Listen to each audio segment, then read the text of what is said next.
प्रहरी, जिसके दम पर 125 करोड़ भारतीय स्वप्न लोक में विचरण कर पाते हैं। कौन है जो सीमा पर तारों की छांव में किसी बेयाबान में जाग रहा है जब पूरा देश सोता है? दिल को दहलाने वाली त्रासदियों और आपदाओं में कौन है जो आगे बढ़कर आपका हाथ थाम लेता है? मैं प्रतिज्ञा करता हूं कि मैं भारत के संविधान का वफादार रहूंगा, चाहे इसके लिए मुझे अपने जीवन का बलिदान क्यों ना करना पड़े। मेरी अपनी सुविधा, आराम और सुरक्षा हमेशा आखिर में आएंगे।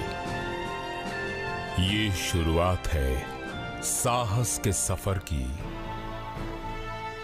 तेरा जज्बा, तेरी ताकत, क्या अलग अंदाज है। देश के प्रहरी सुनो, हमको तुम पर नाज है। भारतीय सेना, देश का गौरव। मैं एक योद्धा हूं। अपने देश के लिए लड़ना मेरा धर्म है। मैं अपने दिमाग, शरीर और आत्मा को लड़ाई के लिए हमेशा तैयार रखूंगा। सच्चाई का साथ दूंगा और निष्पक्ष रहूंगा। मैं सदा ही अपने कर्तव्यों का पालन करूंगा। स्वेच्छा से युद्ध के परिणामों को गले लगाऊंगा। आजादी के तुरंत बाद ही भारत और पाकिस्तान के बीच पहली जंग कश्मीर को लेकर हुई, जिसमें भारतीय सेनाओं ने हालात को सामान्य बनाने में अपनी वीरता का परिचय दिया। भारतीय सैनिकों द्वारा दिखाई गई दृढ़ता और साहस ने भारत की नीति को बदल दिया। सन 1962 में चीन के साथ युद्ध के रूप में देश को बहुत बड़ी चुनौती का सामना करना पड़ा। जब दुश्मन हमसे अधिक तादाद में 14,000 फीट की ऊंचाई से लगातार हमला कर रहा था, तब हमारे बहादुर सिपाहियों ने देश के सम्मान के लिए उन चुनौतियों का डटकर सामना किया। उनके अमर बलिदान ने भारतीय सेना की देशभक्ति के संकल्प को और भी मजबूत किया। सन 1965 में पाकिस्तान ने एक बार फिर कश्मीर के बहाने युद्ध किया, जिसमें असल उत्तर क्षेत्र में दुश्मन के लगभग 100 टैंकों को नेस्तनाबूद कर दिया गया।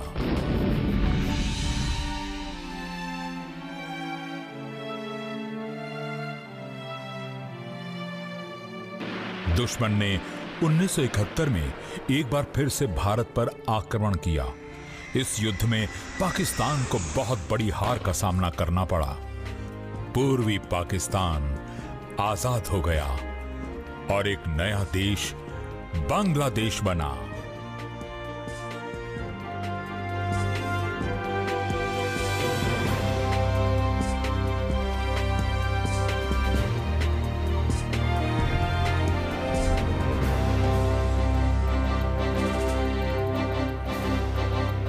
सन 1984 में भारतीय सैनिकों को वायुसेना के विमानों द्वारा ग्लेशियर की उन चोटियों तक पहुंचाया गया जहां दुश्मन को उम्मीद भी नहीं थी कि उनसे पहले उनकी मौत उनका रास्ता देख रही है। सन 1999 में पाकिस्तान के साथ कारगिल की लड़ाई लड़ी गई। हमारी सेना ने इस युद्ध की चुनौती को ऑपरेशन विजय का नाम दिया था। इस युद्ध में भारतीय सेना के सैकड़ों सैनिकों को अपनी जान की कुर्बानी देनी पड़ी, लेकिन अंत में भारतीय सैनिकों ने अपनी महान वीरता का परिचय देते हुए करोड़ों भारतीयों का दिल जीत लिया और भारतीय सैनिकों की पूरी पीढ़ी को प्रेरित किया।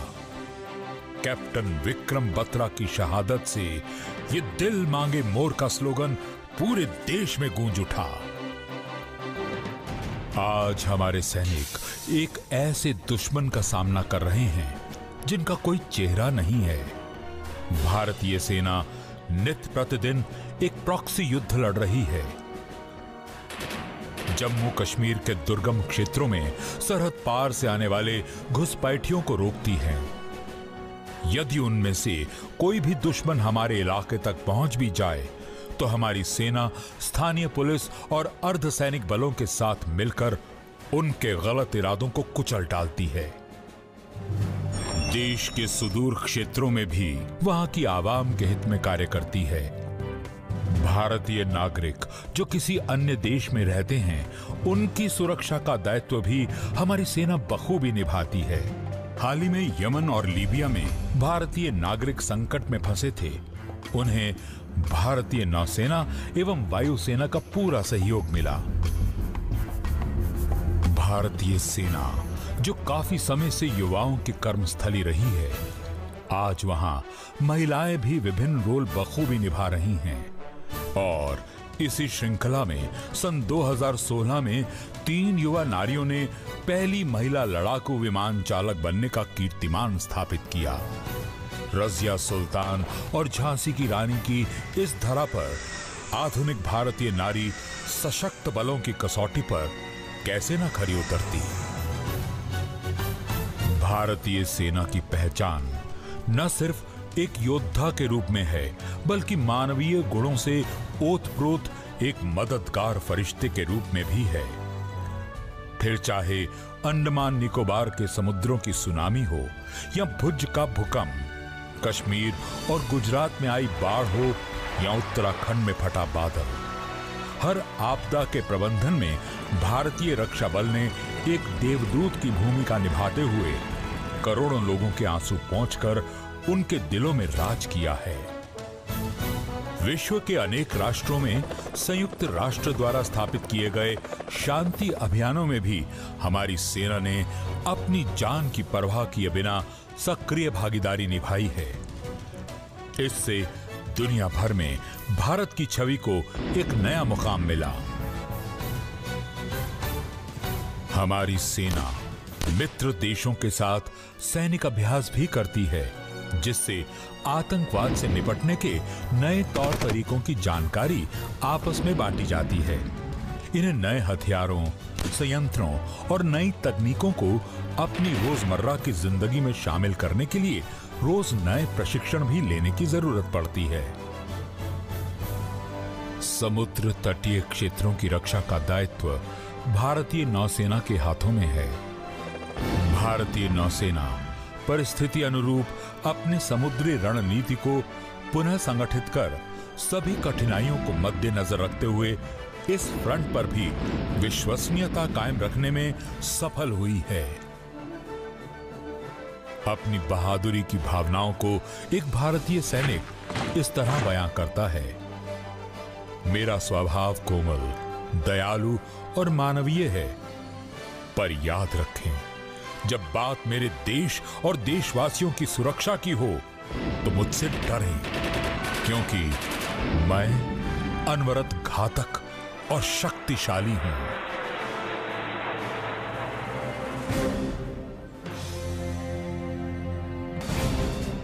तभी तो हमारी सेना के हजारों लाखों सेवानिवृत्त और कार्यरत सेना के जवान पूरे देश में सेना के लोकाचार, धर्मनिरपेक्षता, सहिष्णुता, नैतिक ईमानदारी और निस्वार्थ अनुशासन का संदेश देते रहे हैं। मेक इन इंडिया वो पहल है जो भारतीय रक्षा बल को नए आयाम देगी। भारत रक्षा के क्षेत्र के विभिन्न लड़ाकू उपकरण जैसे युद्धपोत, लड़ाकू जहाज, आग उगलती तोपों का निर्यातक बनकर विश्व पटल पर उभरेगा। साहसिक गतिविधियां सेना के सभी रैंकों में स्पिरिट डिकोर और नेतृत्व गुणों का विकास करती है।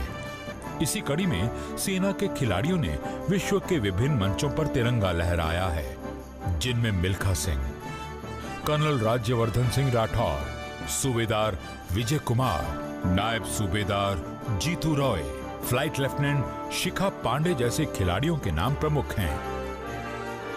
हरी, नीली या सफेद वर्दी पहने ये शूरवीर असाधारण प्रतिभा और साहस से लबरेज होते हैं। उनकी रगों में दौड़ते खून में देश प्रेम की भावना कूट कूट कर भरी होती है। भारत की पग पग भूमि की रक्षा करने के लिए वे आखिरी दम तक लड़ना जानते हैं। अंतिम विदाई के क्षणों में जहां एक मां गालों पर छलके आंसुओं को पोंछती है, वहीं एक पत्नी अपने सुहाग के सिंदूर को जीवन के इस असह्य दर्द में भी उनके व्यक्तित्व से देश के लिए समर्पण की भावना उद्भासित होती है। ऐसी वीर माताएं और बहनें अभिनंदनीय हैं, वंदनीय हैं। ऐसी ही कुछ और माताओं के लाल जो भारतीय जल, थल या वायुसेना में तैनात रहकर पल पल राष्ट्रीय चेतना का शंखनाद करते रहते हैं, उन्हें हमारा नमन है, शत शत नमन है।